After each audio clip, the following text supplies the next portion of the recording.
envelhecimento é um processo normal, todo ser biológico ocorre isso. Então, o mais importante é a gente saber que todo mundo passará pelo processo de envelhecimento. A gente nasce com a quantidade de neurônio, esses neurônios eles não se duplicam. Então a gente nasce com aquela quantidade, mas ele durante nossa vida ele começa a ter melhores e maiores conexões. Então o aprendizado nada mais é do que isso, conexões que nós vamos ter durante nossa vida, né? Isso na fase de infância é muito forte, né? Quando a gente vai passando da fase adulta, dos 40 a 50 anos, a gente ocorre naturalmente, com todo mundo vai acontecer isso, um declínio de algumas capacidades. Eu gosto sempre de referir que algumas capacidades elas podem piorar um pouquinho, como a memória. É bem comum as pessoas, né, no envelhecimento reclamarem isso dessa piora da memória, mas por outro lado, algumas habilidades elas melhoram também, né? Como a gente fala o termo dessa capacidade cognitiva de decisão. O paciente com mais vivência, né, ele já passou por diversas experiências e isso é melhorado com o envelhecimento. É bom a gente diferenciar, né? Tudo quando a gente vai vivendo, né, vai modificando, né? Então, o envelhecimento da pele ocorre, da musculatura ocorre, e no cérebro também ocorre. Então, a capacidade de, às vezes, armazenar algumas informações, ela é reduzida, sim, no envelhecimento. A gente precisa diferenciar o que é considerado normal, ou seja, acontece com a maioria das pessoas, do que ocorre de forma patológica. Eu gosto de informar para as pessoas, eu gosto de dizer o seguinte, quando é patológica, geralmente os familiares notam, às vezes o próprio paciente não percebe, né?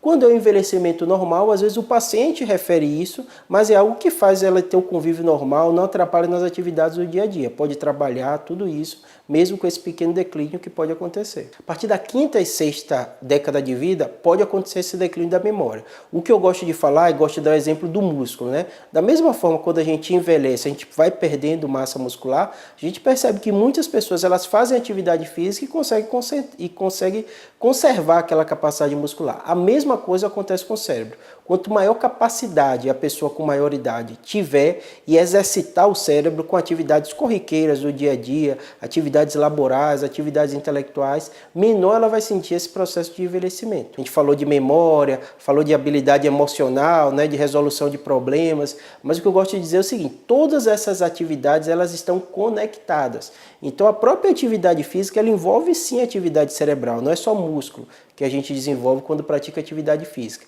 Então, o convívio, né? Quem vive em família sabe, né? A habilidade como conviver em família, de resolução de problemas a gente tem que ter. Então, todos esses tipos de atividade, alguns pacientes gostam de perguntar qual atividade é melhor. Não existe atividade melhor, existe atividade que a pessoa gosta de fazer e atividades intelectuais, isso sim vai melhorar a capacidade e a pessoa vai sentir menos envelhecimento.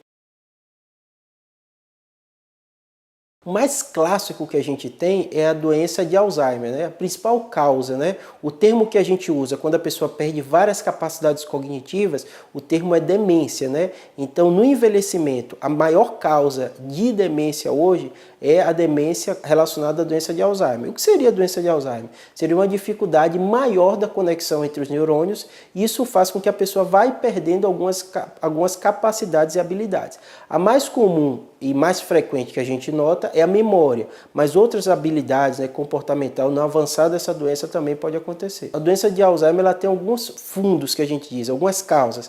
Fatores ambientais influenciam, então hoje a gente sabe, né, que a dieta balanceada, a atividade física pode sim prevenir algumas doenças, quadro demencial, como Alzheimer também, e também tem fatores não modificáveis, né, que são fatores genéticos, né? A pessoa nasce com a predisposição de ter aquela doença.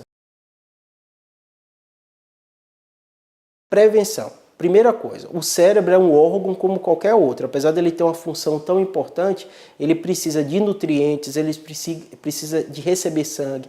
Então, tudo que faz mal ao seu coração, ao seu corpo, vai fazer também mal ao cérebro. Por exemplo, o cigarro é um problema, porque o cigarro altera os vasos, então o sangue chega menos no cérebro, isso vai prejudicar. A pressão alta, a diabetes, a obesidade, tem que fazer a dieta balanceada. Então, tudo que hoje em dia todo mundo está bem informado, né, que faz bem para o corpo, para o coração, também faz bem para o cérebro. Essa é a principal prevenção que a gente pode ter, né? E o tratamento vai depender muito de alguns tipos de doenças.